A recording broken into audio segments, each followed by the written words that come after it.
샬롬, 반갑습니다.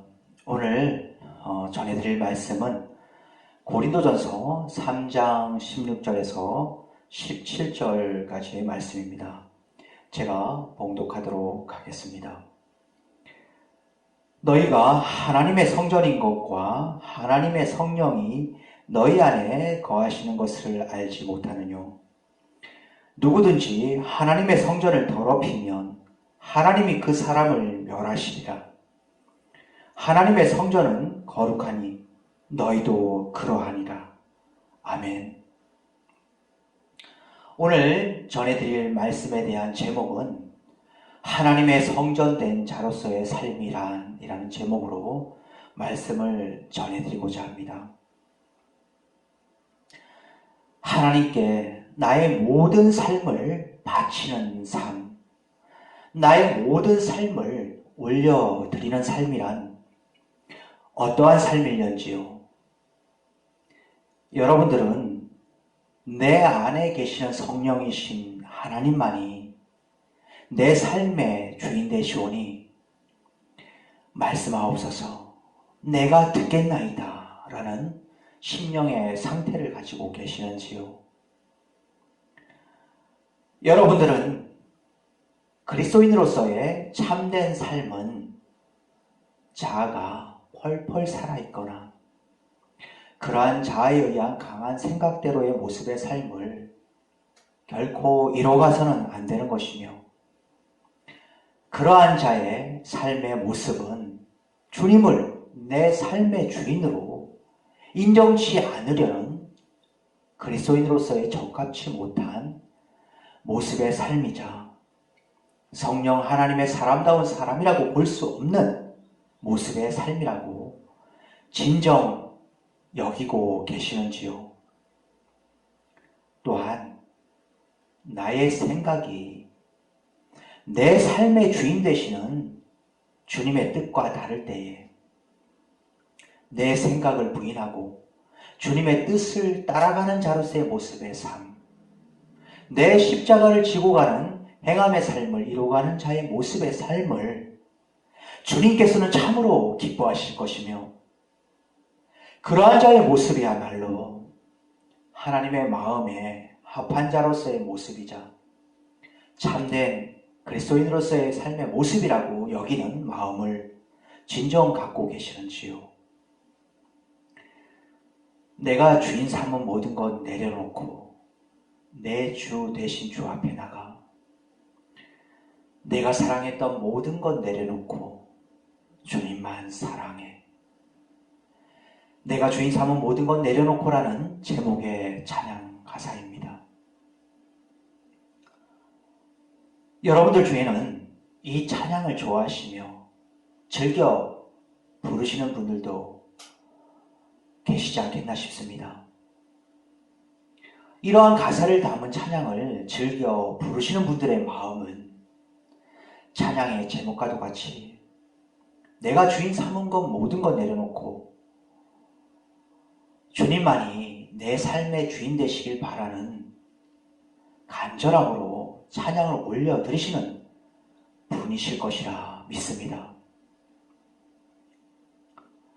우리가 주님을 주님이라고 부르고 있는 것은 내 삶의 주인은 주님이시오니 내 삶의 주인 되시는 주님께서 원하시고 뜻하시는 길로 부디 이 영혼을 인도하옵소서라는 간절함이 있기에 주님을 주님이라 부르며 내 삶의 주인 되시는 주님을 향한 찬양과 경배를 올려드리는 그리스도인으로서의 삶을 살아가고 있는 것이 아닐런지요.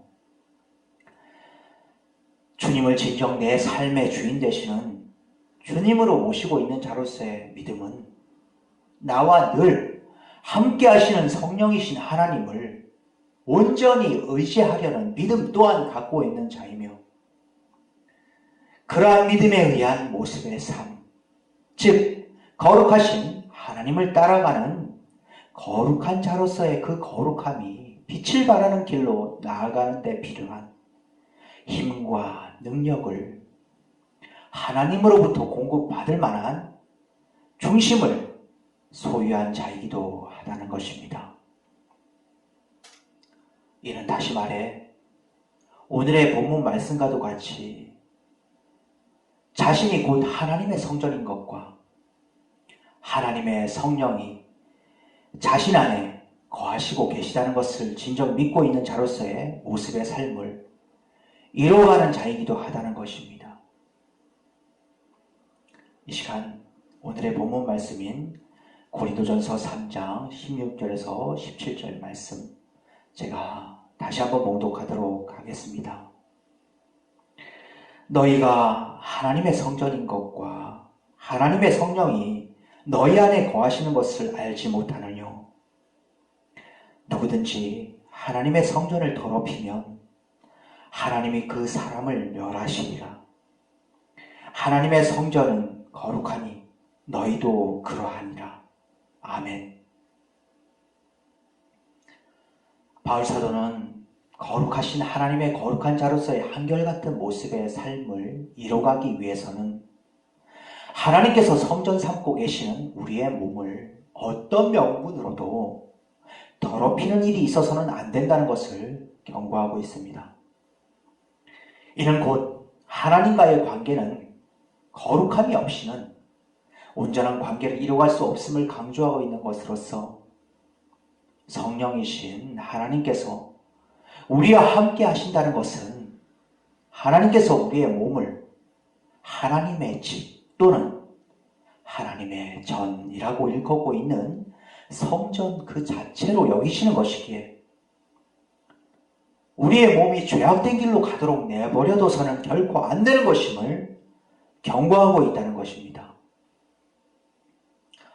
따라서 바울사도는 하나님의 영이 거하시는 나라는 존재는 결코 나 혼자만의 것이 아닌 하나님의 거룩하신 성전도 함께하고 있는 것임을 분명히 해두고 있음으로써 스스로를 함부로 여기는 모습의 삶이 아닌 하나님의 거룩한 존재로서의 그 거룩함을 잃지 않기 위한 삶의 모습을 두려움과 떨림으로 이뤄가야만 되는 존재임을 전하고 있다는 것입니다. 바울사도는 고린도 교회의 성도들에게 누구든지 하나님의 성전을 더럽히면 하나님이 그 사람을 멸하시리라. 하나님의 성전은 거룩하니 너희도 그러하니라 라며 하나님의 영이 거하시는 하나님의 성전된 존재임을 진정 믿고 있는 성도로서의 본분에서 결코 벗어나지 않기를 바라고 있으며 만약 하나님의 성전된 존재로서의 모습의 삶을 떠나 성전을 더럽히는 죄악된 길로 들어섰음에도 이를 돌이키지 않는 자로서의 모습의 삶이 이루어질 때에는 멸망의 길로 나아가고 있는 이 세상 사람들과 다를 바 없음을 또한 경고하고 있다는 것입니다. 말씀을 마치고자 합니다. 주님께서는 하나님의 거룩한 성전된 존재임을 믿는 믿음의 사람들인 저와 여러분들에게 거룩한 그리스도인으로서의 삶의 모습을 늘 이뤄가기를 원하심에 따라 기록된 말씀인 고린도전서 6장 19절과 20절 말씀을 통해 이렇게 말씀하고 계십니다. 너희 몸은 너희가 하나님께로부터 받은 바 너희 가운데 계신 성령의 전인 줄을 알지 못하느냐. 너희는 너희의 것이 아니라 값으로 산 것이 되었으니 그런즉 너희 몸으로 하나님께 영광을 돌리라 라고 말입니다. 또한 고린도후서 6장 16절 말씀을 통해 하나님의 성전과 우상이 어찌 일치가 되리요. 우리는 살아계신 하나님의 성전이라. 이와 같이 하나님께서 이르시되 내가 저희 가운데 거하며 두루 행하여 나는 저희 하나님이 되고 저희는 나의 백성이 되리라 하셨느니라 라고 하셨으며 고린도후서 7장 1절에는 그런즉 사랑하는 자들아 이 약속을 가진 우리가 하나님을 두려워하는 가운데서 거룩함을 온전히 이루어 육과 영의 온갖 더러운 것에서 자신을 깨끗게 하자라고 하셨습니다. 때가 악하고 악한 시대입니다. 때가 악하고 악한 시대가 되었다는 것은 거룩하신 하나님의 거룩한 자로서의 모습의 삶에서 벗어나게 할 만한 악한 영들의 세력이 걷잡을 수 없을 정도로 커지고 커진 시대가 되었다는 것입니다. 다시 말해 오늘날과 같은 지금의 시대에는 자칫 내 생각과 내 힘에 의존하며 살아가는 믿음이 없는 자들과 같은 삶을 자신도 모르게 살아갈 수 있는 시대가 되었다는 것이며 자신도 모르게 믿음을 잃게 만들 만한 길로 들어설 수 있는 시대가 되었다는 것입니다. 이러한 시대이기에 주님께서는 우리에게 내 안에 거하라. 나도 너희 안에 거하리라. 가지가 포도나무에 붙어있지 아니하면 절로 과실을 맺을 수 없음같이 너희도 내 안에 있지 아니하면 그러하리라 라고 요한복음 15장 4절 말씀을 통해 우리에게 분명히 말씀하고 계시는 것이 아니겠는지요. 부디 거룩하신 하나님의 영이 거하시는 하나님의 성전된 그리스도인으로서의 존재임을 믿는 믿음을 굳건히 붙잡으심으로써 거룩하신 하나님의 거룩하심을 따라가는 자로서의 삶을 기리자 하나님께 기쁨과 영광을 올려드리는 삶의 모습만을 이루어가는 저와 여러분이 되시길 간절함으로 바라며 이를 축원합니다. 감사합니다.